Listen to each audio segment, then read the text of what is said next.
Et à présent avec vous, Thibaut Vidal, dans votre billet du jour, vous nous parlez de Donald Trump. Ouais, Donald Trump qui est dans une période non, I don't will that.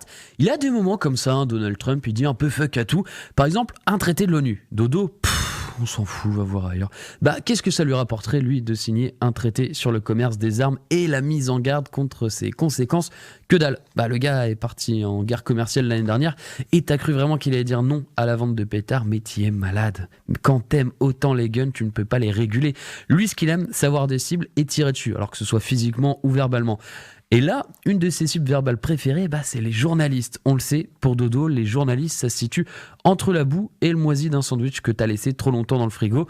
Du coup, quand il a invité au dîner de l'association des correspondants de la Maison Blanche, l'invitation, il la passe d'abord sous l'eau, puis ensuite il va l'acheter à la poubelle. Pourquoi se rendre à un événement qui met à l'honneur la liberté de la presse? Oui, les médias, c'est du caca. Ils disent pas tout le temps que Trump, il est incroyablement beau gosse et charismatique. Et surtout, ils ne vendent jamais sa grande intelligence et toutes ses idées qui sont vraiment super pour sauver les États-Unis. Donc forcément, les médias, non, I don't aim that. Il ne peut pas blairer les journalistes au point de tweeter qu'ils devront se mettre à genoux et implorer son pardon car ce sont vraiment les ennemis du peuple. Alors je pense que les médias ont envie que Donald Trump les excuse parce que c'est vrai, qu'est-ce qu'ils vont faire les journalistes sans Trump aux commandes? Non mais c'est vrai, un quart de mes billets d'humeur sont sur lui. Alors imaginez ce que ça a donné quand il sera parti. Un tiers écologie, un tiers politique belge, un tiers gros fait d'actu.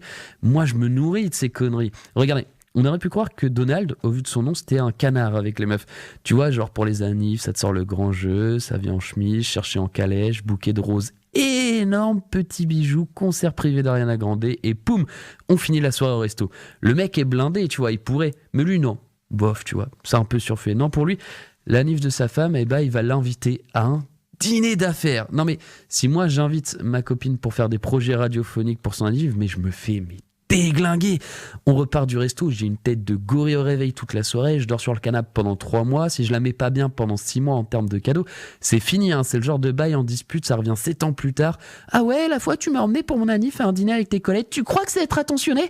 Non, et puis Dodo, il s'en fout, il sait qu'il sera réélu, il fait du bon taf, et puis ses principaux concurrents, ce sont des vieux, qui ont 1 ou 2 ans de plus que lui presque, mais ils sont vieux. Non mais, c'est ça qui est bien avec Trumpette, c'est que les choses que font les autres, c'est ridicule, mais quand lui, il les fait, c'est génial. Et là où il a pas tort, c'est que ces conneries, il les fait vraiment super bien.